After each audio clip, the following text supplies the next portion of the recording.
Sejam bem-vindos todos. Meu nome é Paulo de Mello. Nosso objetivo hoje é estabelecer uma conversa com vocês a respeito de um assunto que a gente já vem estudando há bastante tempo. Neurociência e a aplicação da neurociência à psicanálise, e psicanálise e a aplicação da neurociência da psicanálise à neurociência. A aplicação da neurociência à psicanálise e da psicanálise na neurociência. Essa nossa conversa, esse nosso colóquio, é uma realização do GPEC. O GPEC é um grupo de estudos e pesquisa em comportamento humano, que é um grupo do Centro de Estudos de Medicina Comportamental, que é um setor do Departamento de Psicologia da UNESP. E é uma realização também da Escola de Psicanálise de São Paulo, que é aqui onde vocês se encontram, tá bom? Vocês precisam vir mais vezes frequentar esse lugar. Isso aqui é uma família, tá bom? A Débora é a coordenadora da área de psicanálise do GPEC e é a proprietária, a presidente, né, da Escola de Psicanálise de São Paulo. Então, ela que está recepcionando a gente aqui nesse espaço gentilmente, tá bom? Esse é um assunto bastante interessante, instigante, bastante delicado. Vocês vão entender por que esse assunto é delicado. Porque ele mexe tanto com os ânimos de psicanalistas e mexe bastante nos ânimos dos neurocientistas. Neurociência aplicada à psicanálise. Vamos começar com duas perguntas. Isso aqui na televisão não funciona, né? Então vamos começar com duas perguntas. A primeira, é neurociência aplicada à psicanálise ou é psicanálise aplicada à neurociência? É a mesma coisa ou são coisas diferentes? Vale a pena a gente conversar sobre esse assunto? Eu espero no final da nossa conversa a gente tirar uma conclusão sobre se vale a pena ou não a gente realizar algum tipo de intersecção nesses dois corpos de conhecimento. Neurociência aplicada à psicanálise. Nessa fase nós temos pelo menos 3 palavras importantes. Neurociência, aplicação e psicanálise. A mesma coisa, psicanálise aplicada à neurociência. A inversão dessas palavras muda completamente o sentido. Enquanto você usa a neurociência aplicada à psicanálise, você está trazendo o conhecimento da neurociência para psicanalistas, com o objetivo de fazer com que esses psicanalistas incorporem o conhecimento da neurociência ao seu conhecimento dentro da psicanálise, seja ela freudiana, lacaniana, kleiniana, anatoidiana e assim por diante. Quando você fala de psicanálise aplicada à neurociência, você está falando de usar os conhecimentos da psicanálise para neurocientistas. O objetivo do neurocientista é utilizar esse conhecimento no desenvolvimento, por exemplo, de pesquisas na área da neurociência. Será que vale a pena falar sobre esse assunto? Essa pergunta é chave, porque quando eu tenho que falar sobre esse assunto em meio a psicanalistas, a gente sempre encontra um grupo resistente à ideia de ter que entrar no universo da neurociência para poder colaborar ou receber algum tipo de cooperação a partir desse universo. O inverso é também verdadeiro. Quando eu vou falar no meio de neurocientistas, eu também encontro, da mesma forma, resistência do pessoal da neurociência sobre falar, sobre ter que falar ou ter que entender um pouco de um tema que, para quem é neurocientista, é uma coisa muito complexa. A metalinguagem da psicanálise é algo indecifrável. E vou repetir, é indecifrável o neurocientista. Ok? Pela primeira vez, nós fomos chamados há 2 meses para dar uma palestra, e nós demos essa palestra na Universidade Federal do ABC. A Universidade Federal do ABC é a única universidade no país, que tem uma faculdade de neurociência. O pessoal da faculdade de neurociência chamou a gente para falar sobre esse tema, o que me deixou bastante, eu não sei se eu fiquei muito feliz ou arrepiado com essa possibilidade, porque a Faculdade de Neurociência da Universidade Federal do ABC é uma faculdade onde o pessoal, mais do que a área biológica, eles abordam muito a área de exatas. Eles trabalham muito com tecnologia, trabalham muito com compilação de dados, né? Trabalham muito com computadores. Eles têm uma visão muito mais da física, da matemática, do que da área biológica, né? E aí eu fui conversar, fui falar com eles um tema muito parecido, né? Uma aula muito parecida que eu estou dando para vocês. E não recebi nenhum tipo de rejeição. Eu achei que eu me comer vivo naquele simpósio, porque 200 e tantas pessoas, tinha pessoas do mundo inteiro, colegas da USP, gente da Unifesp. Eu falei assim, vou comer o meu fígado quando eu começar a associar essas informações, que muito pelo contrário, né? Deu tudo certo. Então hoje a gente começa a ver que algumas áreas ou algumas disciplinas começam a abrir espaço para a gente conversar sobre esse assunto. Então será que vale a pena a gente conversar sobre esse assunto? Vocês entenderam a diferença entre neurociência aplicada à psicanálise e psicanálise aplicada à neurociência? Muito bem. Eu vou fazer uma apresentação que deve durar 1h15, 1h20. Para a gente poder conversar sobre esse assunto, né? E aí estão os coordenadores aqui para nos ajudar também. Para a gente falar sobre esse assunto, é importante que eu traga primeiro um conhecimento básico a respeito do que a gente está fazendo, do que a gente entende sobre esse assunto, para a gente poder responder as perguntas de vocês. Ok? Então vamos a algumas perguntas. Será possível encontrar pontos de convergência e intersecção entre dois corpos de conhecimento com domínios próprios, né? São domínios bem diferentes, né? Aparentemente bastante distintos? Será que é possível a gente encontrar pontos de convergência? Então aí já vem duas palavras, pontos de convergência, não é três na verdade, mas duas palavras principais, pontos de convergência. Então, pontos de convergência é algo bastante importante quando você vai associar o conhecimento entre duas áreas, dois domínios aparentemente diferentes, que conversam de forma diferente. Ou seja, você vai usar o mecanismo de linguagem, tá certo? Muito mais objetiva, racional, ou você vai usar um mecanismo mais, uma metalinguagem, uma linguagem muito diferente. Mas será que a gente consegue encontrar pontos de convergência onde as duas áreas convergem, o conhecimento, falam do mesmo objeto? Okay? Serão eles assim tão distintos? Ou será que o que nos falta é um olhar atento, um olhar curioso, um olhar aberto, né? Um olhar sem preconceito? Será que eu, psicanalista, fechado no meu quadrado, tento me proteger, não deixando que ninguém entre nessa área? Ou será que eu, neurocientista, também fico lá fechado no meu quadrado, não deixo que ninguém entre na minha área porque eu vou me sentir inseguro? Bom, para os psicanalistas é mais fácil entender, né? Para os neurocientistas é um pouco mais complicado. Portanto, qual será a primeira condição para a gente buscar desenvolver um diálogo entre essas duas áreas de conhecimento? Então, estamos falando da primeira condição. A primeira condição para se desenvolver uma conversa entre neurociência e psicanálise é deixar o preconceito de lado.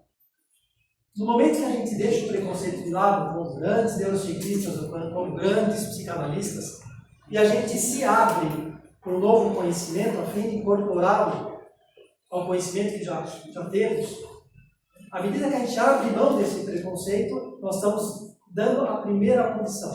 Parece uma coisa muito simples, mas não é. Existe uma briga mundial sobre esse assunto. De alguns anos para cá, 7, 8 anos, existe um tema chamado neuropsicanálise que difere um pouquinho daquilo que a gente está fazendo aqui, mas que tenta buscar entrosar esse conhecimento entre neurociência e psicanálise, que foi desenvolvido por um sul-africano, um psicólogo chamado Mark Solms. Existe uma briga muito grande entre neurocientistas e o Mark Solms e entre psicanalistas e o Mark Solms, cada um tentando dizer que tem razão. Okay? Então não é uma briga só, não é uma coisa só que permeia o nosso ambiente aqui no Brasil, mas é uma briga que é mundial, que envolve países da Europa e envolve alguns estados dos Estados Unidos, essa briga. Okay? Então é uma briga, é uma pergunta bastante pertinente. Né? Uma primeira condição fundamental, deixar o preconceito de lado. Porque acreditamos ser possível encontrar pontos de convergência entre neurociência e psicanálise. Quer dizer, de onde você tirou isso, essa ideia de que você pode encontrar pontos de convergência? Bom, primeiro, é fato, a neurociência não precisa da psicanálise para existir e desenvolver seus trabalhos, seus projetos, certo? Assim como a psicanálise também não depende da neurociência para desenvolver os seus trabalhos e os seus projetos. Mas então por que nós vamos buscar pontos de convergência, nos dar esse trabalho de encontrar pontos de convergência, de conhecimento comum entre essas duas áreas, né? Porque entendemos que tanto a neurociência como a psicanálise, eles têm um campo comum de desenvolvimento, e esse campo é a filosofia. Por isso temos uma área de filosofia coordenada pelo Lázaro aqui no GPEC. Assim como temos uma área de neurociência coordenada pela Edna aqui no GPEC também. Por quê? Porque tanto a neurociência quanto a psicanálise, elas são organizadas no que diz respeito aos seus limites, espaços, né? Eles pertencem à filosofia. A ciência pertence à filosofia da ciência, ela que diz o que é ciência. Certo? A psicanálise bebeu da filosofia, Freud bebeu da filosofia para desenvolver todo aquele conhecimento.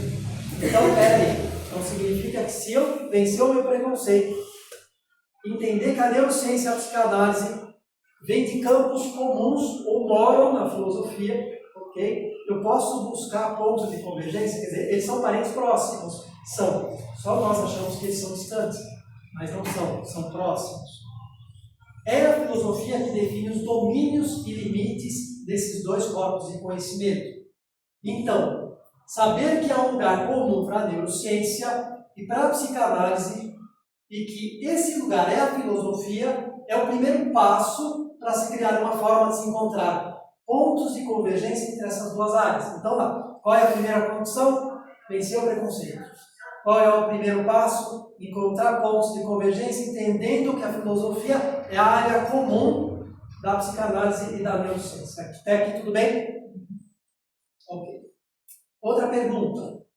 De que modo conhecer os fundamentos da psicanálise pode auxiliar o pesquisador neurocientista na criação, elaboração e desenvolvimento de pesquisas no campo da mente humana? Então aqui tem muitas variáveis ali, né? Então aqui eu estou falando de psicanálise aplicada à neurociência, né? De que modo o neurocientista pode usar esse conhecimento psicanalítico a fim de criar pesquisas, desenvolver pesquisas, ok?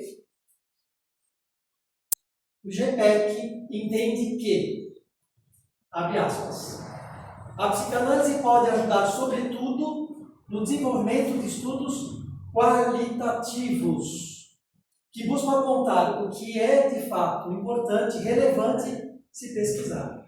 Ok? E as possíveis relações entre diferentes fenômenos da mente humana. Então, temos algumas variáveis. Primeiro, a psicanálise pode ajudar a neurociência a estudar funções mentais. Então, essa é uma variável, certo?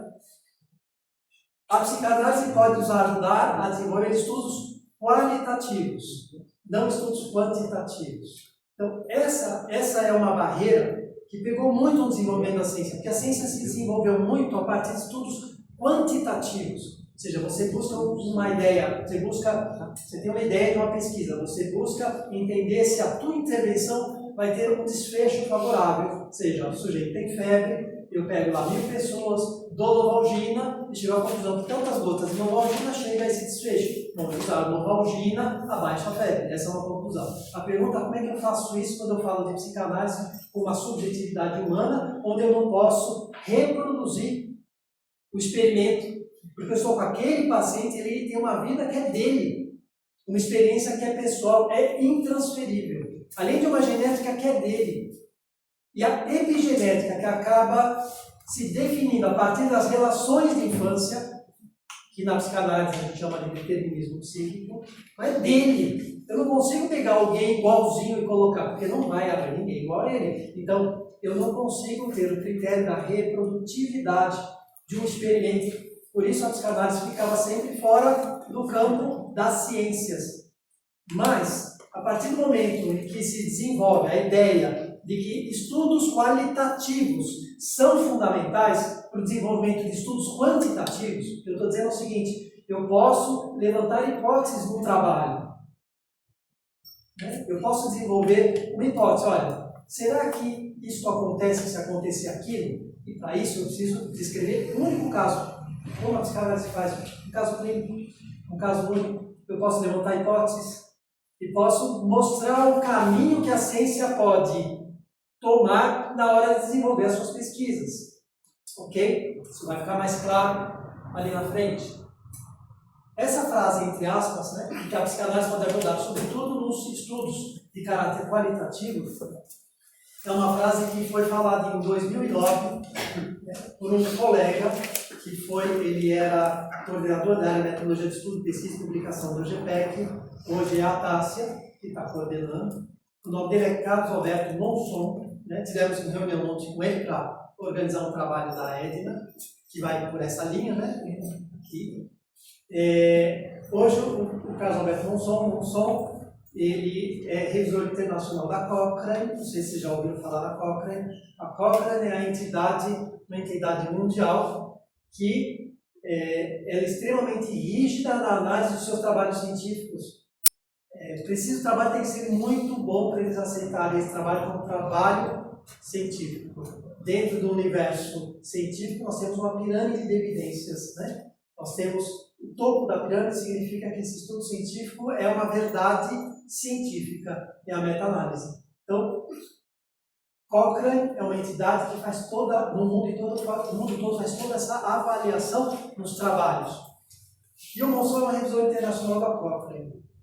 Ele escreveu um livro em 2019, publicou agora, Terapias Complementares para o Paciente Crônico na Perspectiva da Saúde, baseada em evidências. E neste livro, ele traz algumas informações, como em 2009 ele disse essa frase para nós, a importância de que muitas técnicas consideradas complementares, algumas alternativas, algumas complementares, podem ser utilizadas no tratamento de pacientes clínicos, por exemplo, no caso do estudo dele, pacientes com psoríase. Ok? Então, veja, a Cochrane hoje assume que modelos de caráter psicológicos e psicanalíticos devem ser utilizados. Ao mesmo tempo que a Cochrane admite, por meio do Monson, admite que a psicanálise pode auxiliar no desenvolvimento de estudos qualitativos, hoje, quando você vai estudar ciência ou medicina, você vê habitualmente se dizendo que a terapia de escolha é a terapia cognitivo-comportamental. Ninguém fala mais da psicanálise. No dia a dia da ciência ou da medicina, da psiquiatria, não se fala, olha, vamos usar o modelo psicanalítico. Então, todo se baseia dentro de um modelo cognitivo-comportamental onde você pode reproduzir um experimento e avaliar o resultado. Ok? Então, vamos lá, estamos entrando num campo delicado. Então, até aqui temos a seguinte situação. A primeira condição é vencer o preconceito. O primeiro passo é encontrar pontos de convergência, entendendo que a psicanálise e a neurociência mora dentro do campo da filosofia. Ok? O terceiro é entender que a psicanálise ela pode auxiliar a neurociência. Então, psicanálise aplicada à neurociência ela pode auxiliar a neurociência no desenvolvimento de estudos qualitativos. Ok. Mas que visão você tem, você não psicanalista, tem da psicanálise? Será que a psicanálise parou no tempo? Bom, a gente sabe que não. Mas essa é uma visão que a maior parte dos campos de ordem da neurociência acham. A não ser por esse convite que fizeram, olha, vem falar de neurociência aplicada à psicanálise ou psicanálise aplicada à neurociência, que a gente quer ouvir, né, você falar sobre esse assunto. Mas, de um modo geral, é isso. Eu participo de fóruns, né, com o pessoal da USP, da psiquiatria da USP, né, participei desse simpósio, dei aula no simpósio 3 meses de pediatria da Associação da Sociedade Paulista de Pediatria, e, de um modo geral, o pensamento é terapia cognitivo-comportamental, não se fala de psicanálise. Os pediatras, de modo geral, aceitam razoavelmente bem a psicanálise, certo? Mas quem estava dando aula comigo, professores de psiquiatria, por exemplo, da Fundação ABC, da Universidade e da Faculdade de Medicina da ABC, tem dificuldade em entender. Mas por que tem dificuldade? Porque foram ensinados desse modo, não tiveram contato com a psicanálise. Então, será que a psicanálise parou no tempo? Engane-se quem pensa que a psicanálise ela tem um caráter hermenêutico fechado, né? E empoeirado. Eu usei esse termo empoeirado porque é como o pessoal vê a psicanálise mesmo, como uma técnica de intervenção empoeirada. Estou falando de quem faz psicanálise, lógico, né? E conhece todo o processo de tratamento que a psicanálise proporciona de conhecimento no que diz respeito ao desenvolvimento humano, ao desenvolvimento da mente humana. Mas, de um modo geral, a ciência, os neurocientistas, os médicos, de modo geral, os psiquiatras, de modo geral, pensam assim. Okay? A psicanálise evolui à medida que a gente evolui. Freud nos apresentou os fundamentos básicos, né? Inconsciente, né? As instâncias, né? Determinismo psíquico, né? Escolheu o Sandor a transferência, que desenvolveu o modelo da transferência, nas livros das cartas que eles trocaram. Né? Sandor que tem a ver com a Melanie Klein, né? Também. Então ela continua evoluindo. E assim como a ciência vem evoluindo a passos largos, principalmente com base na tecnologia, a psicanálise também vem evoluindo. Não é que ela vem mudando, ela vem crescendo. Okay? Cito como exemplo as teorias neocleinianas, né? Isso por afinidade. Nós tivemos lá a Melanie Klein com suas posições, desenvolvendo a posição depressiva em 35, em 46, posição esquizoparanoide. Okay? Depois vieram os pós-kleinianos, certo? E aí vem os neocleinianos. Dos neocleinianos nós temos alguns autores que nós vamos conversar aqui para frente. Então, a teoria kleiniana hoje desenvolve um modelo bastante moderno e que se encaixa, né, dentro da neurociência de modo que a gente consiga fazer mais pontos de convergência. Vamos dar um exemplo. Né? Hoje a gente percebe que alguns cientistas, né, que trabalham no campo das funções mentais ou das investigações das funções mentais esbarram o tempo todo em fenômenos que foram descritos pela psicanálise. Eu estou dizendo o seguinte, né, eu sou médico, sou neurologista, sou psicanalista. Então, quando eu leio um artigo, eu olho, os caras estão falando de coisas que eles falam assim, nossa, olha, descobrimos isso, e dão nome. Eu falo, mas vocês descobriram uma coisa que já foi escrita faz 120 anos. Né? A ideia é, mas se vocês conversassem com um psicanalista, desde que o psicanalista consiga conversar com você e ele entenda a tua linguagem, e se ele conversar, será que você não teria feito isso há 100 anos atrás? Ou será que você não desenvolveria um trabalho, uma pesquisa com muito mais esmiuçado, com muito mais detalhes, muito mais com resultados muito mais ricos, conclusões muito mais ricas? Vamos dar um exemplo. Esse cara aqui é o Jorge Moll. Ficou fora do país 2 anos, desenvolvendo estudo com ressonância magnética funcional e assistiu uma aula dele. O cara realmente é muito bom, né? Tem uma admiração particular pelo trabalho dele.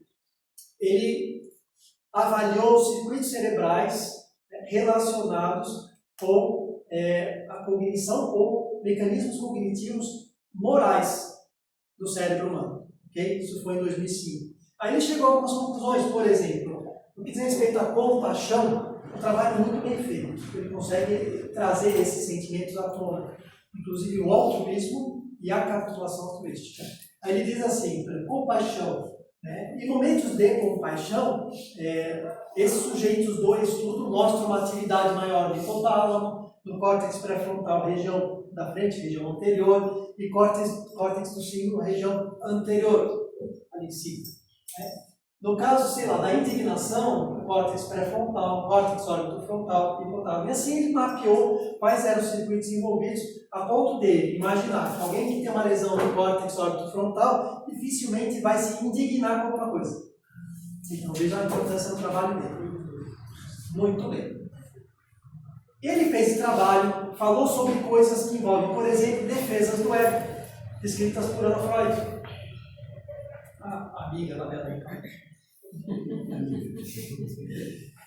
Ele descreve, por exemplo, o altruísmo. Só que ele não entra em detalhes sobre o que de fato é altruísmo. Coisa que, no que diz respeito às defesas de ego, quando se fala de defesas maduras, está lá escrito. E se ele tivesse esse conhecimento, por exemplo, vamos imaginar as defesas a partir como se fosse uma cebola, uma árvore que vai crescendo, vai crescendo aqui, depois cresce em volta, vai crescendo por camadas, certo? Acontece isso a partir da infância. As defesas elas são muito narcísicas, lá no centro, né? Você tem lá negação, projeção, você tem identificação projetiva, projeção narcísica, você tem clivagem, você tem incisão, que é aquela coisa do bebê que a Melanie Klein descreve bem. Muito bem, aí a gente vai crescendo, desenvolve defesas neuróticas, então tem defesas imaturas. Então as defesas imaturas você tem várias também. Então, você tem o bloqueio, né? Você tem a hipocondria, você tem o comportamento passivo-agressivo, né? Você tem as somatizações que resultam em doenças psicossomáticas e depois em neuróticas, deslocamento, dissociação, formação reativa, enfim, repressão, e depois as defesas maturas, né, que ele fala a respeito. Você tem a renúncia, o ascetismo, o altruísmo, a antecipação, o humor, a sublimação, a supressão. Você tem mecanismos de defesas maduros do perdão, a resignação, o altruísmo, propriamente dito, a amorosidade, a busca pela sensação e sentimento de pertencimento. Okay? Então, George Mann fala a respeito desses assuntos, mas não fala. Ele fala sobre alguma coisa, dá uma descrição curta, que é altruísmo, né? E capitulação altruística, e segue adiante. A pergunta é, será que ele está falando deste altruísmo mesmo? Os detalhes, eu lembro da palavra neve. Em português, neve é neve. Mas em chinês, vocês já ouviram isso? Eu não sei quantas palavras tem para descrever a neve, são 6, são 12, eu não sei. Mas quando a neve é mais branca, ele tem um nome. Se a neve é mais branca está derretendo, não tem outro. Se a neve é mais branca está derretendo, está esfarelando, é outro. Mas se ela é amarela e esfarela, e assim vai. Palavras diferentes para descrever neve. A psicanálise descreve altruísmo de vários nuances. A neurociência não, está engateando. Por que não trazer da psicanálise esse conhecimento? Compaixão é a mesma coisa que dó, por exemplo? Não, é diferente. Compaixão é diferente de dó, é diferente de pena. São sentimentos completamente diferentes, isso mesmo. Então, ali algumas defesas importantes para nós, né? Defesas maturas, neuróticas, defesas maduras.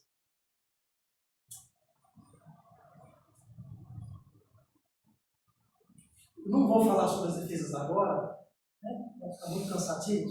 Aí na hora da conversa, se vocês quiserem conversar com essas defesas, a gente desenvolve, né, esse modelo. Importante vocês notarem aqui, né, o altruísmo como um recurso maduro do ego. O importante dessas defesas é entender que, à medida que as defesas vão ficando mais maduras, isso significa que o córtex pré-frontal vai ficando mais maduro, né? Se vocês voltarem lá, tem uma flecha azul escrito do 0 aos 25 anos. O córtex pré-frontal ele vai passando por um processo de amadurecimento, e quando chega no período entre 21 a 25 anos, nós temos uma formação mais ou menos completa. Ele sempre passa por mudanças, lógico, né? A neuroplasticidade permite, mas o grande desenvolvimento que dá ao indivíduo, à persona, ou seja, aquela ideia de si mesmo, né? A ideia da importância dele numa relação, a ideia do self, a importância dele dentro de uma relação objetal, ok? A avaliação dos fatos e eventos que cercam esse sujeito. Então, à medida que esse cérebro vai se desenvolvendo, o sujeito vai desenvolvendo um cérebro mais maduro, mais organizado. Mas isso não significa que as pessoas com 25 anos ou mais usam defesas maduras. O ponto de vista estatístico só usa defesas maduras de 0,5% a 2% da população. Os outros 98% utilizam muito defesas narcísicas, imaturas, principalmente defesas neuróticas. Okay? Ascetismo, altruísmo, ascetismo, a renúncia, a capacidade de renunciar, né? A um prazer em detrimento a um bem maior de valor moral, etc. Altruísmo, diferente de capitulação altruística. Altruísmo inclui o fato de você fazer alguma coisa boa a alguém pelo prazer que isso te dá. Você se sentir feliz de ver alguém bem. Capitulação altruística. Eu faço alguma coisa boa a alguém, mas o meu objetivo é egoico. Eu quero que as pessoas digam, olha, esse cara é bom. Ou seja, de alguma forma eu estou ganhando alguma coisa com isso. Então essa é a capitulação altruística e as áreas cerebrais envolvidas são diferentes. Ok? Tudo bem. À medida que o cérebro vai ficando mais maduro e o sujeito se coloca dentro de uma família mais ou menos organizada, tem uma genética que ajuda, Okay? Ele pode desenvolver defesas mais organizadas, mais funcionais, mais adaptativas, defesas mais maduras. Okay? A área pré-frontal, está vendo uma linha amarela ali naquele cérebro? Essa área adiante dessa linha amarela, né? Adiante da área motora suplementar. Então, essa é uma área importante no seu desenvolvimento, na vida de relação, na relação que temos comigo mesmo. Vamos chamar isso de ego, a ideia que eu faço sobre se tenho ou não qualidades, ou enquanto eu tenho de qualidades para me sentir uma pessoa amada. Eu tenho qualidades para ser amado? Okay? Self. Quanto eu sinto que eu tenho de qualidade dentro de uma relação funcional qualquer. Que tipo de filho eu sou, que tipo de mãe eu sou, que tipo de pai eu sou, que tipo de namorado eu sou. Né? Então, vamos entender self. Self tem várias descrições, vamos entender dentro desse modelo. Okay? Então, esse cérebro ele vai amadurecendo e vai se transformando num cérebro mais pronto, certo? Para esses níveis de defesas e relação. Então, mais uma vez, vocês veem, as narcísicas são muito límbicas, né? As narcísicas são muito voltadas para mim mesmo, não são só límbicas, mas são muito mais funcionais, né? Envolvidas comigo mesmo. Então, significa que se o córtex pré-frontal é aquela estrutura responsável por gerenciar funções límbicas e funcionais, se eu tenho defesas menos maduras e um cérebro menos preparado, eu vou ter defesas mais narcísicas e menos maduras. Aqui tudo bem? Ok. Então, esse trabalho ali do George Moll, né, de Neurobase of Human Moral Cognition, será que se ele tivesse conhecimento disso, o trabalho teria uma conclusão muito mais elaborada, muito mais completa? Certamente que sim. Outro exemplo, córtex órbito frontal, essa seta vermelha é a área do córtex pré-frontal, órbito frontal, vocês estão olhando o cérebro de baixo. Essa aqui é a área à esquerda, né? Direita, perdão, vocês estão olhando de baixo. Essa é a área direita do cérebro, né? Virou para cá, a área direita. Esta área do córtex frontal é uma área muito relacionada ao desenvolvimento dos mecanismos de empatia e de altruísmo. Se você tem um prejuízo no desenvolvimento desta área em vermelho, você terá dificuldades na sua vida de relação de desenvolver empatia e altruísmo. Defesas maduras vão estar comprometidas. Ok? E quando isso se vê comprometido? Né? Quando esse desenvolvimento se vê comprometido? Bom, pode haver fatores genéticos envolvidos, certo? Você tem famílias que são mais esquizoparanoicas, famílias que são mais na posição depressiva, famílias que são mais na posição psicocárica. Meu Deus, o que é isso? Posição psicocárica. Então, falando do modelo neocliniano, então você tem famílias onde predomina cada uma dessas posições, e cada uma dessas posições diz como o indivíduo se relaciona consigo mesmo e com o objeto, ou seja, chamando o objeto o outro, fundamentalmente. Ok? Então, dependendo de como o sujeito cresce, a família, as disposições ambientais, as relações de afeto, como ele evoluiu dentro do complexo de Édipo, como ele foi amamentado, como ele foi ou não aceito dentro do útero dessa mãe, etc, etc, não tem a dúvida que isso pode trazer um melhor ou um pior desenvolvimento dessa área. Quer dizer, então, que as coisas que acontecem comigo desse dado momento que eu estou na barriga da minha mãe, pode comprometer o desenvolvimento funcional, pelo menos dessa área, e fazer de mim uma pessoa menos empática e altruísta? Sim. Peraí, estou falando de neurociência ou estou falando de psicanálise? Estou falando dos dois. Certo? Poucos pesquisadores se dão conta que, com alguma frequência, e por meio de suas pesquisas, acabam dando sustentação à psicanálise, né? Aos conceitos psicanalíticos. Né? Dão uma sustentação dentro da linguagem deles, né? Teórica, biológica, teórica científica, biológica, okay? Fisiológica, né? Se não na tua totalidade, em parte, aos fenômenos descritos pela psicanálise no século XIX, XX, XXI, né? Por alguns cientistas, psicanalistas, como Freud, Anna Freud, Lacan, Jung, Melanie Klein, José Bleger e José Tolentino Rosa. José Tolentino Rosa, eu tive a satisfação de ser supervisionado por ele. Ele foi professor da USP. O consultório dele ficava lá na linha do Jardim, a 2 quarteirões do meu consultório. Para quem é do ABC, você não conhecer, sabe o que eu estou falando. E ele foi um sujeito, no começo da carreira dele, ele era um psicólogo comportamental. Sabe essa coisa Skinner mesmo, comportamental. Com o passar do tempo, ele se rendeu para Melanie Klein e começou a estudar e se transformou, saiu de um lado e caiu do outro lado. Então, quando eu o conheci, ele já era kleiniano, na verdade, neo-kleiniano. E com ele eu tive contato com um modelo de conhecimento teórico, onde inclui uma paixão dele, que era a posição psicocárica, e que se tornou uma paixão minha também. O Tolentino, quem deu início a isso tudo, foi um argentino, chamado José Bleger, que faleceu, se eu não me engano, em 70 ou 72.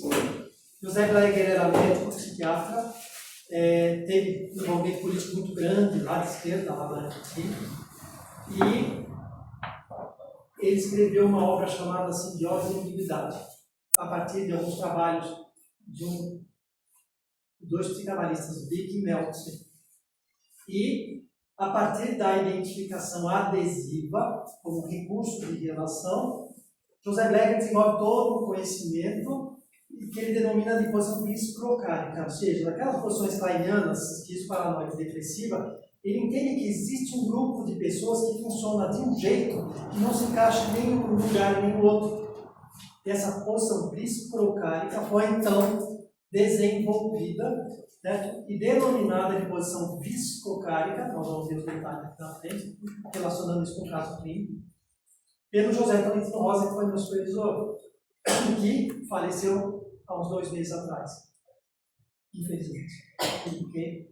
Então temos o José Bleger como representante argentino e o José Tolentino Rosa como representante, agora nosso aqui, como representante no Brasil.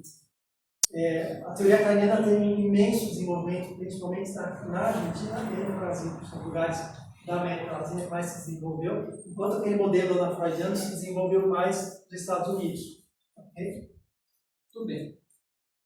Além deles, alguns cientistas conceituados como Eric Kandel, Antônio Damasio, Ledoux, Jacques Pansep e Mark Solms, aquele sul-africano que eu falei para vocês, que desenvolveu, está desenvolvendo já há mais de 20 anos a questão da neuropsicanálise, okay? Eles concordam com essa afirmação, ou seja, os sujeitos estão dando nos seus experimentos, nos seus trabalhos, estão trazendo algumas confirmações de caráter psicanalítico sem perceber. Nesse momento, ou seja, no momento em que o neurocientista faz o trabalho e que o psicanalista vê e encontra aspectos da psicanálise do trabalho, esses são os pontos de convergência. Então vamos lá. Primeira condição, tenho que vencer o preconceito. Primeiro passo, eu tenho que entender que sim, existem pontos de convergência, porque tanto a ciência quanto a neurociência quanto a psicanálise começam a partir da filosofia. Ok? Terceiro, eu posso buscar esses pontos de convergência olhando os trabalhos dos cientistas e buscando, como o trabalho de Mark Solms, coisas que eles falam que a psicanálise já descreveu há muito tempo. Ok? É assim que a gente faz essa busca. Eric Kandel. Nós vamos falar mais do Eric Kandel agora. Bom, a gente entende que estudos de epigenética, segundos mensageiros, recaptação de neurotransport são todos muito importantes e complexos. Mas do que importa saber se isso não tem uma repercussão no que diz respeito àquilo que é humano, desenvolvimento humano ou desenvolvimento mental. Só que sério. E aí, qual é a área de conhecimento que melhor desenvolveu e desenvolve o entendimento da ideia do crescimento do sujeito desde pequenininho até a idade adulta, no que diz respeito à saúde mental? Ou seja, qual é a melhor corpo de conhecimento que descreve o desenvolvimento pessoal e mental? Na minha opinião, eu não tenho dúvida nenhuma, quando a gente fala da vida de relação, de relação objetal, que a psicanálise é imbatível, pelo menos até agora, certo? Então, por que não usar a psicanálise para auxiliar os sujeitos nesse tipo de pesquisa? Tudo bem. Então, assim como Eric Kandel, Damasio, Ledoux, entre outros, nós do GPEC, entendemos que os conhecimentos e evolução da psicanálise representam talvez um modelo mais completo a respeito desse conjunto de experiências humanas, que são passíveis de serem estudados pela neurociência. Eric Kandel. Todo mundo já ouviu falar do Kandel, mas eu vou falar dele um pouquinho. Eric Kandel, ele é um médico psiquiatra, né, por coincidência, nascido em Viena, na Áustria, okay? E ele ganhou o prêmio Nobel no ano de 2000 em Medicina e Fisiologia, desvendando depois de décadas de anos de pesquisa, né, os mecanismos da memória a longo prazo a nível celular. Ou seja, ele conseguiu entender como guardamos informações a longo prazo. Ele ganhou o prêmio Nobel por conta disso, trabalhando com um grupo chamado Apísia, Califórnia. O que não todo mundo, que pouca gente sabe, o que algumas pessoas sabem, que Eric Kandel estudou psicanálise. E a primeira tese dele, quando ele chegou, porque ele queria fazer uma tese no doutorado, a primeira coisa que ele trouxe para o orientador dele, ele chegou para o orientador e falou assim: nossa, eu queria, orientador, você quer fazer uma tese sobre o quê? Ele disse: eu quero saber onde fica o it, o ego e o superego no cérebro. Aí o orientador dele, que era neurocientista, olhou para a cara dele e falou: vem cá, olha, Kandel, modus coprísia, Kandel, certo? Precisa de um neurônio grande. Então, assim, você estuda o neurônio desse modus. Quando você descobrir como funciona, a gente vai falar sobre esse assunto. E saiu. E aí ele começou a estudar e ficou envolvido com o modus coprísia e acabou descobrindo o mecanismo de memória a longo prazo e por isso ganhou o prêmio Nobel. Depois que ganhou o prêmio Nobel, ele se volta novamente à psicanálise. Escreve alguns livros relacionando psicanálise com neurociência e falando um pouco da importância que ele vê nisso que a gente está conversando agora, tá? Então esse é o Eric Kandel. Ele acredita que a neurociência cognitiva pode dar à psicanálise uma nova base, uma nova fundamentação teórica melhor que a metapsicológica. Então ele faz uma sugestão do psicanalista mudar um pouco a sua linguagem para dar acesso a essa linguagem ao neurocientista. Kandel propõe uma aproximação por parte dos psicanalistas, certo? Da biologia em geral, em particular da neurociência cognitiva. Então, por que não se aproxima? Por que não se conversa? Ele escreve que tem dois objetivos importantes para isso. Um é teórico e o outro é experimental. Ele acha que vai melhorar muito o conhecimento do ponto de vista teórico, né? O conhecimento vai ampliar mais a neurociência e a mais da psicanálise se fizer essa função. E as experiências vão correr com muito mais rapidez e assertividade. Como podemos desenvolver esse trabalho com neurociência e psicanálise, então? Nós já vimos que uma das coisas que tem que se fazer é vencer o preconceito. O segundo, entender que mora na filosofia. O terceiro, que pode se encontrar pontos de convergência em trabalhos da neurociência. Ok? Mas o quarto é que o psicanalista deve tentar estabelecer uma conversa com o neurocientista. É mais fácil o psicanalista aprender a linguagem do neurocientista do que o neurocientista aprender a linguagem do psicanalista. Quando você fala com o neurocientista a respeito da metapsicologia, começa a falar de ego, superego, o sujeito olha para você, ele acha que você está um surto psicótico. É verdade. Então é mais fácil a gente fazer essa tradução para ele no campo da neurociência do que da neurociência e no campo da metalinguagem. Ok? Mas como a gente pode desenvolver isso? Através de estudos transdisciplinares. Não é estudo nem interdisciplinar, nem multidisciplinar. São estudos transdisciplinares. Então vamos ver o que é um estudo transdisciplinar. Agora está falando do método. Ok? Por que estudos transdisciplinares? Porque dessa forma, através desse estudo transdisciplinar, a neurociência pode desenvolver ou pode desvendar processos biológicos, certo?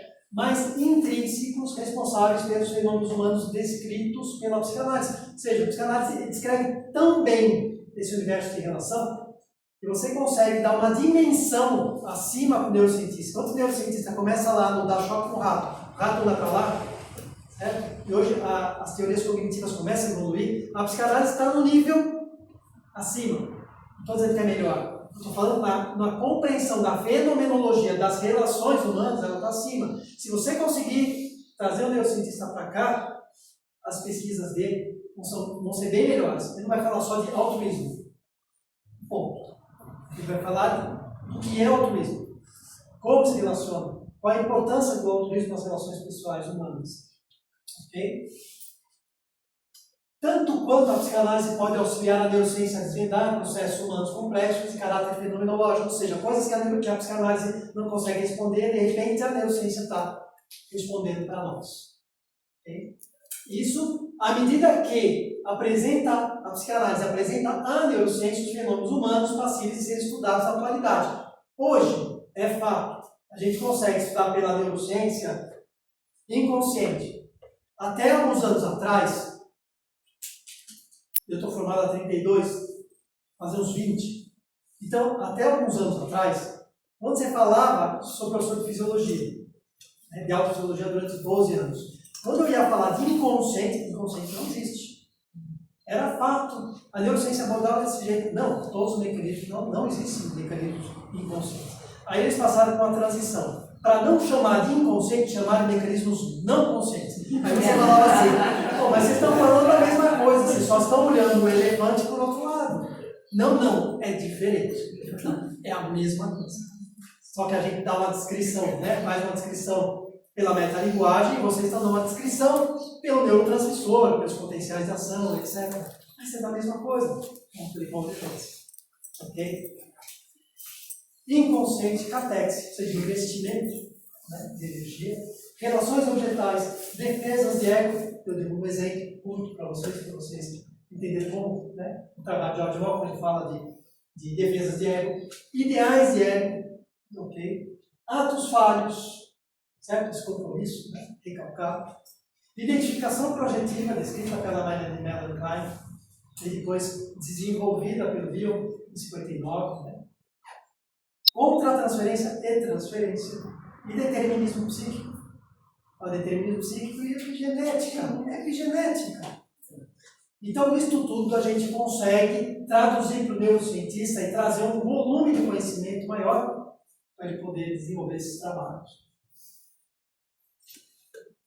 Estudos transdisciplinares, tá bom, pode nos mostrar o caminho, mas o que é um estudo transdisciplinar? Atenção, aquelas palavras em amarelo. Estudo transdisciplinar é um trabalho coletivo. Eu não consigo fazer sozinho. Ok. Desenvolvido por especialistas em áreas diversas. Quando eu montei o GPEC, eu fiz questão, e tinha médico, e tem ainda, né, médico, dentista, fonoaudiólogo, fisioterapeuta, farmacêutico, psicanalista, psicólogo, junguiano, ainiano, letras, corporal, quem mais? Me ajude? Enfermeira. Filósofo, da enfermeira, assistente social. E foi então assim, quando eu montei ele em 2005, que um rapaz que hoje está com a gente, está aqui agora, está lá há muito tempo, Rony, eu lembro dele chegar para mim, ele estudou medicina comportamental, ele chegou para mim e falou assim, Paulo, não sei, eu queria tanto participar, mas eu acho que você não vai querer, porque eu falei, porque eu sou matemático. Preciso de alguém que sabe fazer contas dessa história, né? Então, assim, o fato de, a ideia é pegar pessoas de áreas diferentes, com conhecimento diverso, que se amam, para poder desenvolver um projeto desse. Eu costumo dizer para o grupo que, somando todo mundo, dá quase um. Aí hoje a gente tem um convênio de pesquisa com o Jefferson, com o Grupo de Estudo de Pesquisa de Saúde Oral da Dermatologia da Unifesp, com o IBAC, Instituto Brasileiro da Análise Haitiana, então a gente está um pouquinho mais quase um, mas ainda continuamos menos que um. Então tem que ser um trabalho feito em conjunto, coletivo, com pessoas de áreas diversas, um trabalho complexo, um trabalho organizado, que busque compreender relações, a gente está buscando sempre relacionar coisas o tempo todo. E implicações dessas relações, ok? Senão elas ficam vazias. Dentre estruturas conceituais construídas juntos, teorias, conceitos e abordagens, ou seja, técnicas de abordagem, para tratar problemas que são comuns. Expandindo dessa forma o conhecimento para além do conhecimento isolado de cada área, neurociência e psicanálise, sem afetar o recorte epistemológico e as bases de construção de conhecimento de cada área. Ou seja, neurociência continua sendo neurociência, não vai mudar. Psicanálise continua sendo psicanálise, não vai mudar. Mas quando você faz um estudo transdisciplinar, onde você reúne muita gente para falar sobre esse assunto, com o objetivo de elaborar conceitos, abordagens, você passa a ter um conhecimento muito maior que cada uma dessas áreas isoladas. O GPEC ele é feito por 6 áreas. Então tem uma área de neurociência, uma área de psicanálise, uma área de filosofia, uma área de psicologia corporal, de estados de consciência e uma área de metodologia de estudo, pesquisa e publicação.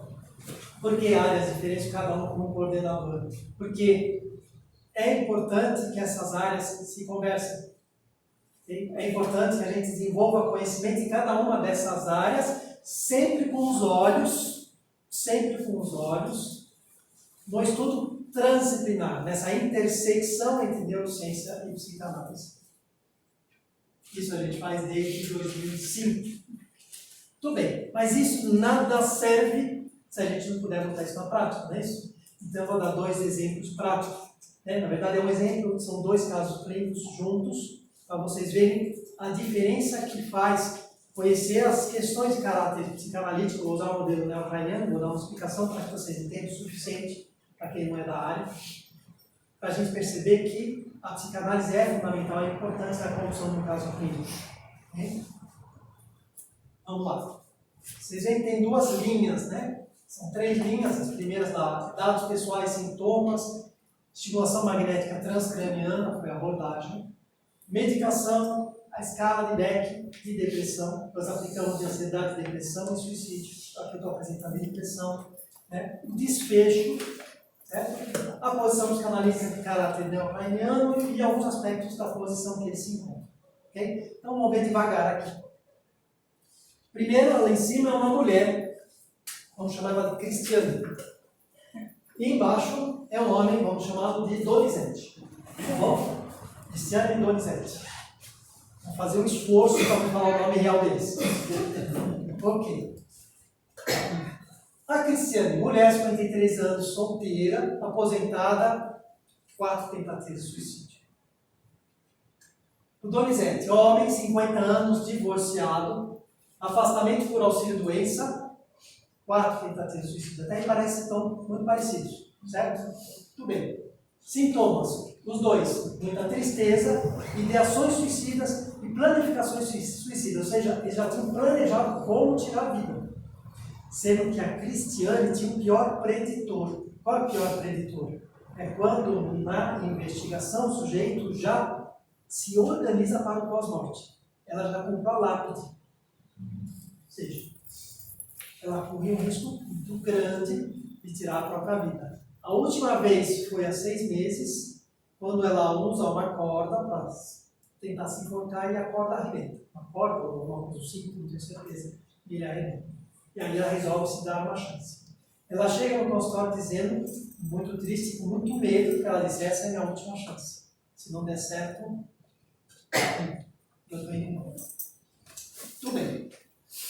Os 2 fazem uso de um antidepressivo e não usamos o antidepressivo. Um usa venlafaxina, outro usa a sertralina. Né? A sertralina inibe a recaptação de serotonina, a venlafaxina, na dose que estava usando, o Donizete, inibe a recaptação de serotonina e inibe a recaptação de norepinefrina. Okay? Não mudamos, continuamos com a mesma variável. Então, continuar tomando o mesmo remédio, com ideações e planificações suicidas, um diagnóstico de depressão maior pelo DSM-5, ou seja, eles preenchiam mais do que 5 critérios em 9, né, do DSM-5, para eu considerá-los como depressivo nas últimas 2 semanas. Okay? Tudo muito parecido, não é? Vai ficar mais parecido ainda. Eu usei o mesmo modelo de intervenção dos 2. O que eu fiz? Comecei a utilizar estimulação magnética transcraniana. Okay? Esse é um aparelho que nós temos, que a gente usa em atendimento e usa para as pesquisas do GPEC. Okay? Esse equipamento ele me permite, com esta bobina, liberar pulsos de campo magnético repetitivos, okay? Dentro do protocolo. Eu tenho que calcular quantos hertz, qual é a localização que eu vou estimular. Eu posso estimular ou inibir o cérebro. Okay? Por quanto tempo, quantos pulsos por sessão, quantas sessões por semana, quantas sessões no total, enfim, é como uma receita médica. Então, por exemplo, um paciente na situação desse, eu vou colocar uma touca de pano, vou tirar as medidas, certo? Vou ter o sistema 10-20 do eletroencefalo localizar as áreas que eu preciso trabalhar e, de repente, eu estou lá localizando, córtex pré-frontal, dorso lateral esquerdo. Sabemos que em pacientes deprimidos nesta situação existe uma redução da atividade metabólica e da descarga neural nessa área. Ou seja, se você fizer uma ressonância funcional de alguém com depressão, do ponto de vista estatístico, você encontra uma significância, né, de cérebros de pacientes deprimidos nesta região, uma atividade metabólica menor. Ou seja, ele consome menos glicose, né? Ele tem uma vascularização mais pobre, certo? E as descargas de neurônios são descargas mais lentas, são descargas abaixo de 4 ou 5 Hz. Certo? Então, o que eu faço? Eu coloco esse equipamento nesta região, como está posicionado nessa paciente. Essa é uma bobina do Microne, que é a melhor bobina que tem no mercado, uma bobina que ela tem uma ação muito localizada e mais profunda. Okay? Então, eu coloco essa bobina. Nesses dois pacientes, eu vou promover uma estimulação, essa área chamada F3, o eletroencefalo. Eu vou promover uma estimulação nessa área. Essa estimulação vai ser uma frequência de 10 Hz, de pulso magnético. Esse pulso magnético tem em torno de 1,5 Tesla. 1,5 Tesla é a mesma potência de campo magnético daquele aparelho de ressonância. Então você tem 1,5 Tesla nessa bobina, concentrado nessa bobina. Okay? Essa bobina, também voltando, dentro dessa bobina nós temos 2.000 volts. Então tem que ser uma sala toda pronta e preparada para isso. Esse tipo de procedimento. Por exemplo, esse módulo embaixo aqui é um módulo só para refrigerar. Porque se não tivesse esse módulo para refrigerar, essa bobina ficava quente igual ferro para passar onda. Então ali a gente tem um silicone líquido, né, que não congela e que mantém essa bobina fria como esse metal aqui. Okay? Então, esse é um equipamento que nos permite fazer o seguinte. Esse paciente vai passar por sessões, utilizando uma estimulação de 10 Hz. Eu utilizei para ele uma estimulação de 10 Hz por 5 segundos, aí fica 25 segundos sem estímulo. Depois de 30 segundos, repete, estímulo de 5 segundos, 25 sem estímulo. Esse é um protocolo, o Guideline 2014, estimulação magnética transcraniana. São 2.000 pulsos por sessão, isso dá em torno de 20 minutos. Na Cristiane, eu apliquei 22 sessões, combinando o Glucone a 110% linear motor. Então, são questões técnicas. Vamos lá. E no Donizete? Também F3, 10 Hz, 5 segundos, 2.000 estímulos por segundo, combinando o Glucone 110%, só que eu só apliquei 16 sessões e eu vou explicar para vocês por quê. Tá? Isso tem a ver com o desfecho da situação. Bom, até aqui o que eu tenho? Tenho dois pacientes muito parecidos, dois deprimidos, certo? Pacientes que tomam medicações muito parecidas, ok? Pacientes que têm intenção suicida e planificação suicida, são pacientes graves. Apliquei a escala de Beck, aqui ó, lá em cima tem o número 58 da Cristiane.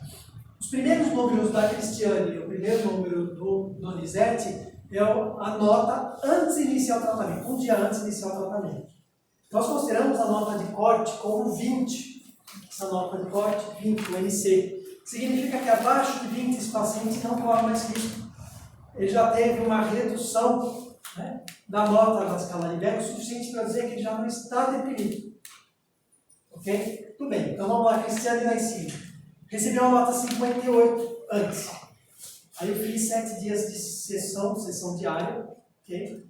Aplicação diária de segunda a sexta-feira. E a Cristiane, depois de 7 dias, a nota baixou para 32, mostrando uma melhora na escala de Beck. Depois de 22 dias, nota 14. Tá? Depois, 16, apliquei a escala dela ontem, ela está com 8. Okay. Certo? Tudo bem.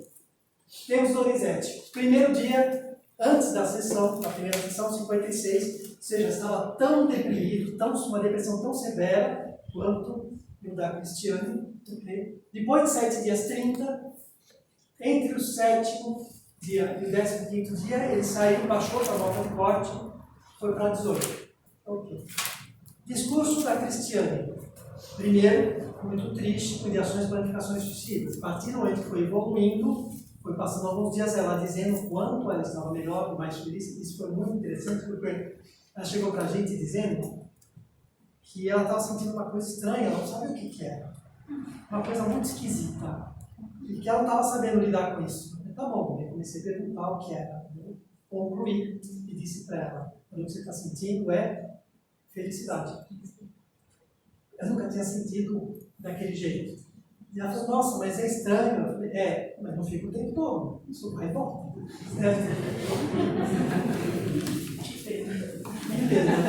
Talvez tenha o seu lado bom. Precisa de uma tristeza para elaborar, né, algumas coisas. Mas ela experimentou felicidade. O que eu fiz? Implantei campos magnéticos com pulsos de 10 Hz por 5 segundos, 25 segundos de repouso, 2.000 pulsos por sessão, certo? Por esses dias aí. É isso que eu estou fazendo. Eu estou ensinando o cérebro a mudar a maneira dele, né, descarregar os seus potenciais elétricos. Eu estou dizendo o seguinte, estudos com ressonância magnética funcional mostram, no protocolo desse, depois de 7 a 10 dias, se eu fizer uma ressonância funcional, eu vejo essa área que estava apagada, acesa. Com o cérebro descarregando na mesma frequência que eu estou ensinando ele. Lembra do Candel? Memória a longo prazo, LTP, Long Term Potentiation. É o que este equipamento faz, ensina o cérebro a descarregar de uma maneira diferente, de uma forma diferente. Né? E se você fizer o tratamento durante 30 a 40 dias e depois de 2 meses fizer, ele continua com essa função, e é lógico que vai depender da genética, e ele pode reconstruir o modelo antigo de função, quando você para de estimular, e aos poucos ele voltar. E às vezes, alguns pacientes têm uma genética mais importante, eles precisam fazer uma sessão por semana, a cada 15 dias, uma por mês, ou a cada 2 meses, para poder manter essa função, esses neurônios funcionando dessa forma. Olha, tudo aqui muito neurocientífico. Muito neurocientífico, né? Esquenta a vocês podem ligar. Então, até aqui, muito neurocientífico, não é? Ok, tudo bem. Eu disse que a Cristiane estava melhorando muito, as pessoas à volta dela dizendo que ela estava melhorando muito. Agora, nunca fez bolo na vida, já fez 4. Não sai de casa, está saindo, está marcando com os amigos, está passeando, né? Eu acho até que está na hora de diminuir isso. Aí vamos para o Donizete. Donizete chega à medida que vai diminuindo a nota e vai passando os dias. Né? E aí, Donizete, como é que você está? Visivelmente ele melhor, barba feita, né? Está mais bem corado, mais bem vestido. E aí, Donizete, como é que você está? Estou na mesma. Tem alguma coisa que não está batendo? Família. Família super cuidadosa, protetora, sempre junto dele, com medo que ele tirasse a própria vida. E aí, família, como é que está? Nossa, melhorou muito. Agora está saindo, está descendo para estar com a gente. Todo dia que sai do supermercado com a gente, está saindo sozinho, tá? Melhorou? Melhorou. Tá bom. Outra sessão. E aí, Donizete, como é que está? Nota 18. 15 dias depois. Na mesma. E a família? A família achando ótimo, porque ele melhorou. Nós olhando e achando realmente que ele estava com mais disposição, com brilho no olhar que ele tinha. Aí, tá bom. Apliquei a escala de Beck 18. Antes da 16ª sessão, sentado na cadeira dizendo, na mesma. Eu falo, engraçado, né? Puxo a escala de Beck que ele acabou de preencher, fiz a nota, e falei assim, é interessante você dizer que está da mesma forma. Respeite os seus sentimentos, as sensações. Mas a escala que você preencheu, não eu? Que você preencheu, está dizendo que você está bem melhor. E a sua família também está dizendo que você está melhor. Será que a gente não precisa parar para pensar um pouco sobre esse assunto? Aí olhou assim. Ok. Apliquei a 16ª sessão. Vamos para a 17ª sessão. Quando chega na 17ª sessão, a enfermeira recebe ele no consultório, vai lá, me chama e fala, Paulo, tem uma coisa errada. O Donizete, eu falei, ok, não sei, está estranho. Aí eu vou lá olhar, eu falei, e aí, como é que você está? Tudo bem? Uma fala ebriosa, você tinha bebido. Eu abri os olhos, lanterna, pupila miótica, botei o saturador de oxigênio, saturação de oxigênio, que é normal, acima de 92, né? Normalmente as pessoas a gente conta de 96, 97 para cima, a maioria das pessoas tem 97, 98, 99. Ele estava com 89, sei lá, depressão respiratória. Uma depressão respiratória, pupila miótica, eu falei assim, o que você tomou? Ah, um carbolítio. Quanto? Sei lá. Monte. O que mais? Mais isso. O que mais? Mais isso. Ou seja, ele tomou um monte de remédio e foi para o consultório fazer estimulação magnética transcraniana. Tudo bem. Perfeito. Ele acorda, aquela vez que ele rebaixava a consciência, a saturação de oxigênio ia caindo. E o que acontece quando a saturação cai demais? Infarto e derrame, acidente vascular. Então, cheguei para a Silvia, que é minha enfermeira, minha esposa. Olha, fica sacudindo ele aí que eu vou chamar o SAMU. Você deixa ele dormir para manter a frequência respiratória. Né? Vamos ter que botar no mundo, vamos ter que fazer alguma coisa. Aí chamamos o SAMU, ele acordado, e aí vem a conversa. Por que pessoas tão parecidas, com notas tão parecidas na escala de Beck, evoluíram tão bem uma como a outra, usando o mesmo equipamento, estimulação magnética transcraniana, que tem mais moderno, né? Porque uma tem um desfecho excepcional e outro tem suicídio antes da 17ª sessão. Aí entra os conceitos de caráter psicanalítico. Usando a lista de investigação fenomenológica de forma íntima, uma lista que está sendo publicada do GPEC, onde a gente consegue localizar o sujeito, seja da posição psicocárdica, esquizo ou depressivo. Nós entendemos que o Donizete é da posição psicocárdica e a Cristiane é da posição depressiva, o que faz com que eles tenham alguns aspectos diferentes. Por exemplo, a Cristiane tem um ideal de ego de ser amorosa, bondosa, de cuidar das pessoas, enquanto o Donizete quer ser amado, protegido e cuidado. A Cristiane, ela tem como ansiedade a fragmentação do self, uma imensa preocupação em fazer alguma coisa e estragar as relações pessoais por culpa dela, ela não consegue lidar com isso. Enquanto o Donizete tem como ansiedade a ansiedade de difusão, de separação de um objeto em que ele esteja fundido. No caso, a família. A família é o útero que o sustenta, porque enquanto ele diz e se sente triste que vai se matar, a família fica em cima cuidando dele. Quando ele começa a mostrar melhoras, a família relaxa e fica feliz pela melhora dele, mas cada um vai viver sua vida e deixa de proteger. É como se ele perdesse essa continência. Ok, tudo bem. O sentimento básico da Cristiane é mágoa, o sentimento básico da Cristiane é culpa, né, da posição depressiva. E do Donizete, o sentimento básico é a mágoa, é uma raiva disfarçada. Né? Aqui nós vamos ver 3 colunas, esta e essa. Okay? Esta coluna se deve à posição psicocárdica, essa posição esquizoparanoide, essa posição depressiva. É uma tabela que nós apresentamos no curso que fizemos no mestrado, lá na Universidade Metodista, numa disciplina de padrões aí psicanalíticos que a gente tinha lá com o José Tolentino Rosa. Melanie Klein escreveu essas 2 posições e José Bleger traz o conhecimento para essa outra posição. O que interessa para a gente? Bom, saber que o Donizete está na posição psicocárdica e a Cristiane na posição depressiva. Significa que o Donizete reúne um conjunto de elementos que explica como ele se relaciona consigo mesmo, com o self e com os objetos. Okay? A mesma coisa mostra que a Cristiane tem um conjunto de elementos que mostra como eles se relacionam. Por exemplo, o modo de relação das instâncias. Você pega um psicocárdico. O psicocárdico não tem um superego introjetado. A relação é direta do id com a realidade externa. É uma pessoa muito ligada, ele sempre está ligado, são geralmente sensuais, bem produzidos, muito preocupados com a própria imagem, e sempre ligados no teu comportamento para saber o que ele pode fazer para não te sentir desagradável. Okay? Uma característica da posição psicocárdica, uma relação entre id e realidade externa. Enquanto na posição depressiva, a gente entrou pai e mãe na história. É uma relação que não é só com objeto parcial, como é na posição esquizoparanoide, objeto nome, objeto bem, objeto parcial polarizado. Né? Na posição psicocárdica, os objetos parciais existem, mas não são polarizados, estão misturados dentro do próprio universo. Estou dizendo que na posição psicocárica o sujeito não conhece o limite de dentro e fora, eu e o outro. E quando ele perde a continência, esse útero, isso significa que ele vai morrer.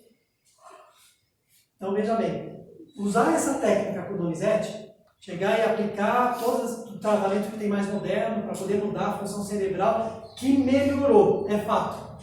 Significa para ele corromper o benefício secundário, é como se estivesse tirando ele do útero sem que ele se sentisse preparado para respirar. O que ele faz? Ele toma os remédios e vai lá na estimulação magnética transcraniana para falar assim, doutor, ó, esse troço não funciona. Ok? Ou seja, não adianta fazer o que vocês quiserem, o problema é muito maior do que a tristeza que eu sinto. O problema é a ansiedade que eu tenho de defusão. O desejo que eu tenho de me manter fundido. Né? Uma ansiedade de defusão, o desejo que eu tenho de me manter fundido a essa estrutura familiar. Se você me curar, no sentido de tirar essa tristeza, me fazer ficar bem, eu morro.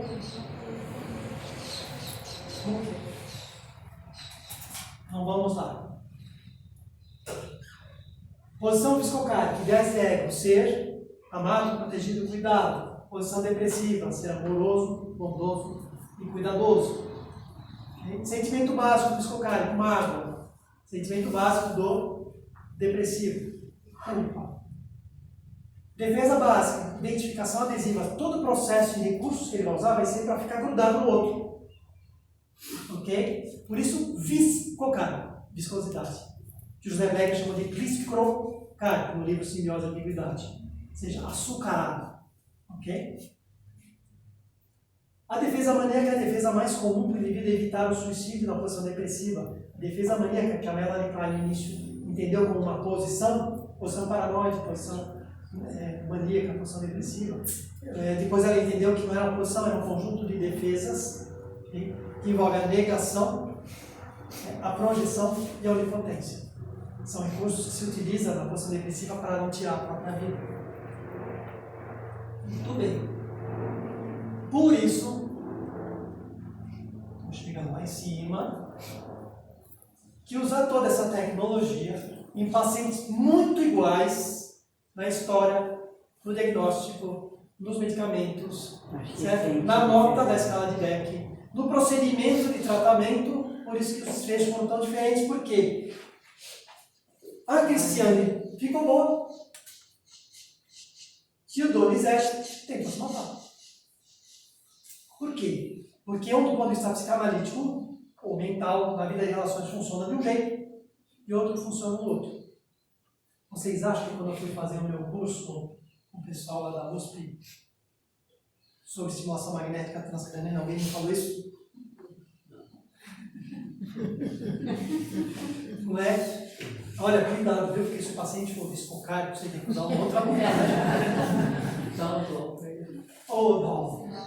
Bom, sendo assim, conhecer os fenômenos psicanalíticos subjacentes, como o fato do paciente apresentar ansiedade defusional, ou então ideal de ego ser amado, protegido e cuidado, né? Pois ele utiliza-se da posição psicocárica, o Donizete, como meio de se relacionar com o objeto. Se você tivesse essas informações, isso poderia nos fornecer elementos preditores para a tentativa de suicídio e para a falha na obtenção do desfecho desejado. Ou seja, tendo este conhecimento, eu já entenderia que as chances dele são muito menores do que a dela. Ele precisa que alguém pegue ele no colo para depois fazer esse tratamento. E ele começa uma terapia. Só que ele não quer. Ok? Estamos indo para o nosso final. Muito bem. Esse aqui é um trabalho que nós publicamos em 2017, onde nós pegamos um N de 260 pacientes, excluímos, ficou um N de 176 pacientes, pacientes que procuraram atendimento médico, psiquiátrico, psicológico, psicanalítico, ok? E tentamos entender que posições da posição neocliniana eles se encontravam. Nós tivemos a surpresa de ver que 72% dos pacientes que procuram atendimento médico, no que diz respeito à saúde mental, usam da posição psicocárica, são como Donizete, alguns mais graves, outros menos graves, dependendo da evolução desse córtex pré-frontal. Ok? ok? 72% funcionam dentro de um modelo parecido com o do Donizete. Temos aqui quantas pessoas tinham 50 inscritos? 72, tem 30 pessoas aqui, utilizam essa posição do Donizete, mais ou menos, com defesas mais ou menos primitivas narcísicas, mais ou menos imaturos, maduros. Pode ser que pessoas que sejam muito bem trabalhadas, imaduras, mas continuam sendo desfocados. Mas mais maduros, usando defesa e recursos mais maduros, como ascetismo, altruísmo, antecipação, etc. Ok? Olhando esse histograma aqui, vamos olhar aqui os 4 primeiros. Você vê a posição escocárica dos 260, 127 são desfocados. Olhando esse gráfico em pizza, ok? A gente vê o tamanho da posição escocárica, depois os esquizoparanoides, que tem um outro modelo de relação.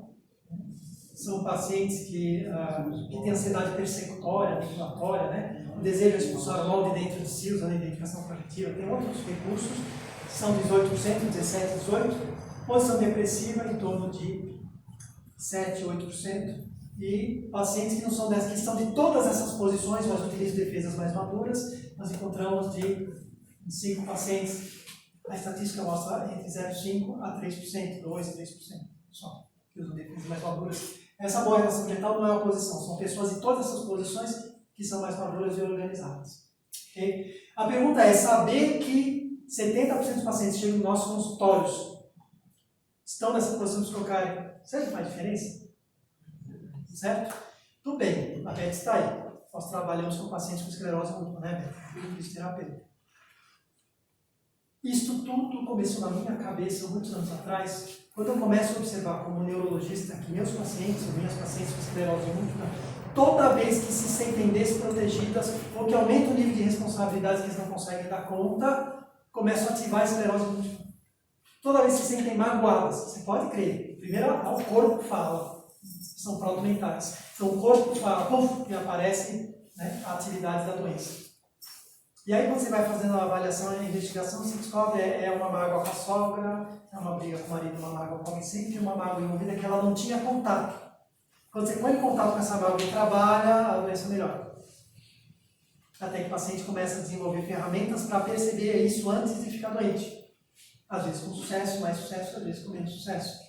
E aí, por conta disso, eu me perguntei, será que pacientes com doença autoimune estão na posição psicocárica? Porque é isso que o José Bleger fala, que nas observações dele, na década de 60, pacientes que desenvolvem somatizações são pacientes da posição psicocárica, principalmente. Tá? Sempre tem suas exceções. Ok. Então, nós temos aquelas defesas lá, lembra? Narcísicas, imaturas, neuróticas imaduras. Entre as defesas imaturas tem a somatização. Na somatização, você tem somatizações sem repercussão física. Eu vou lá, faço exame, faço eletrocardiograma, eu não acho nada, mas o cara sente. Ele tem palpitação, eu escuto o coração dele, está 60 batimentos por minuto, não, mas ele está sentindo palpitação. Tem aquele paciente com transtorno conversivo, descrito lá na histeria, lembra? Com sintomas sensitivos e motores, são dessa posição, são desse nível de defesa imaturo. Além desses, tem pacientes que desenvolvem distúrbios que eram antigamente só neurovegetativos, ou seja, ele tem palpitação, eu ausculto e realmente ele está taquicárdico, mas eu faço toda a avaliação cardiológica e não acho nenhuma doença. E tem aqueles que já incorporaram na carne esse padrão mental, e aí eles transformam num sujeito com uma doença psicossomática. Dentre elas, a gente observa na esclerose múltipla, na artrite reumatoide, no lúpus, no vitiligo, na psoríase, na esclerodermia, na doença de Sjögren, na doença de Renault. Okay? Então, as doenças autoimunes quase sempre são pacientes da posição psicocárica ou muito próximas dessa posição, uma coisa chamada organização patológica de Steiner, entre a posição psicocárica e a posição de paranoide. Então, são pacientes que utilizam o modelo mental mais antigo, mais próprio, mental mais físico, que não consegue elaborar como ideias, é pré-verbal, não consegue elaborar como ideias ou pensamentos, e o corpo fala por ele. E o Damasio explica como isso acontece, utilizando o córtex ortofrontal. Então, peraí, eu tenho um aparelho que eu posso aumentar a atividade metabólica de uma área, que estimula o giro do símbolo, que chega até o córtex ortofrontal. Então, eu consigo manipular o córtex ortofrontal a partir daquele aparelho. Então, se a doença psicossomática é da posição psicocárica, sujeito à posição psicocárica, provavelmente tem uma disfunção no córtex orbitofrontal na hora de administrar as relações com o sistema límbico. Mas um ponto de convergência. Ok? Para concluir, 9 fundamentos importantes que nós apresentamos hoje e que aí nós vamos colocar à disposição de conversar com vocês, os coordenadores também, tá bom? Eu vou apresentar os coordenadores para vocês. A gente discutir e perguntar tudo que vocês quiserem perguntar. A câmera está funcionando agora, mas assim que começarem as perguntas, a gente desliga a câmera. Tá bom? 1. A primeira condição a vencer é o preconceito. O primeiro passo é entender que sua natureza, a natureza da filosofia, a natureza da psicanálise e da neurociência, né, ele é comum. Está na filosofia, graças a Deus, né, Lázaro? Isso torna possível os pontos de convergência. Eu falo que eu tive muita dificuldade em trazer um filósofo para o grupo. Alguém que estude filosofia. Alguém que entenda, que faça, que trabalhe com psicanálise, que entenda, que faça terapia. O Lázaro e eu preencher essa lacuna muito bem para nós. A psicanálise pode ajudar a neurociência por meio de estudos qualitativos, certo? Ou seja, vamos ser humildes em entender que, dependendo do volume de conhecimento, né, e desse monte de vertentes da psicanálise, né, Freud, Lacan, etc., a gente pode ajudar o neurocientista a pensar sobre o que ele deve estudar e de que maneira. Ok? 4. A psicanálise continua evoluindo. Eu falei da psicanálise neocanina por afinidade. Mas toda a psicanálise pode encontrar elementos que você possa usar nesse ponto de convergência, nesses estudos transdisciplinares. Pontos de convergência podem ser evidenciados identificando-se quando a neurociência fala dos seus trabalhos sem perceber sobre eventos que já foram descritos na psicanálise há muito tempo. Inconsciente, reflexo, transferência contra transferência, determinismo psíquico, etc. Okay? 6. A psicanálise é, sem sombra de dúvida, a construção de conhecimento com maior volume e qualidade de informações sobre o desenvolvimento da psique humana. Então, se a neurociência estuda a psique humana, função mental, nada melhor do que usar a psicanálise, se a gente conseguir estreitar essa distância. O psicanalista pode construir uma linguagem compreensível ao neurocientista, pois é mais fácil para o psicanalista aprender a linguagem do neurocientista do que o neurocientista aprender a linguagem do psicanalista. Eu sei o que estou falando, todos os dois lados. Na formação básica é médico, eu sou médico. Fui fazer mestrado em Psicologia da Saúde, durante 3 meses eu olhava para os psicólogos e falava, vocês são tudo doido. Eu falava, vocês não conseguem entender que tudo se resume em poder, sexo e dinheiro. Aí eles riam. Quando deu 3 meses eu entendi que o indivíduo não era só biológico, ele era biopsicossocial. Parece uma idiotice, mas cara, assim, o eureka, eu falei, nossa, agora eu entendi, todo mundo riu. Todo mundo riu. E dali a coisa vai se desenvolvendo. Então eu sei o que é olhar para um psicanalista e falar, cara, não sei se eu dou lanzapina ou risperidona, mas cara, que ele precisa de alguma coisa para sair desse surto. Então, assim, o psicanalista ele tem mais possibilidade de aprender a linguagem da neurociência e fazer essa tradução. É o que está faltando. O método que a gente entende como o melhor método para fazer esse estudo, encontrar pontos de convergência, é o estudo transdisciplinar. Vocês já viram, é um método complexo, precisa de pessoas de várias áreas, precisa de pessoas que se deem muito bem, precisa de pessoas que gostam do que fazem, certo? Para que a coisa aconteça. 9. Algumas características do estudo transdisciplinar. Profissionais de diversas áreas, trabalho complexo e organizado, busca pela compreensão das relações e suas implicações, construção de teorias, conceitos e abordagens. O estudo transdisciplinar promove a expansão do conhecimento e não afeta a base da construção de conhecimento das áreas estudadas. Então aí vamos àquela pergunta lá do segundo slide. Neurociência aplicada à psicanálise ou psicanálise aplicada à neurociência, que não é a mesma coisa. Desenvolver estudo transdisciplinar entre neurociência e psicanálise. Será que vale a pena? Vale a pena a gente pensar nesse assunto? Nós, coordenadores, assistentes de pesquisa do GPEC, acreditamos que sim, por tudo que a gente expôs a você. Esse curto período de tempo resume um trabalho de mais de 14 anos. Ok?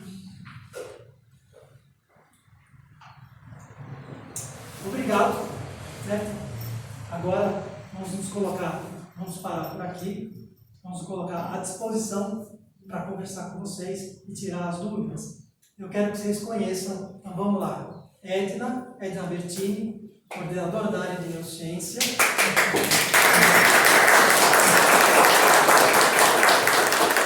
Celso Nogueira, coordenador da área de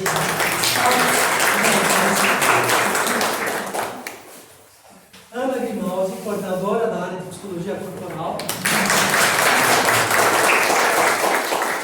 A Débora Damasceno, coordenadora da área de psicanálise.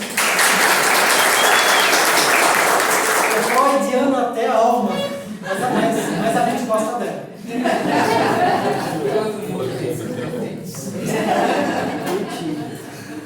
Lázaro Freire, coordenador da área de filosofia. E a Nossa Borges, que sustenta nós todos aqui, com a metodologia. Esqueci de alguém? Não, né? De todo mundo? Canal de docência está aberto. Nós vamos começar a expandir mais ainda. Muito bem. Eu preciso que alguém desligue a câmera agora para mim. Você consegue, Celso? É só apertar no vermelhinho.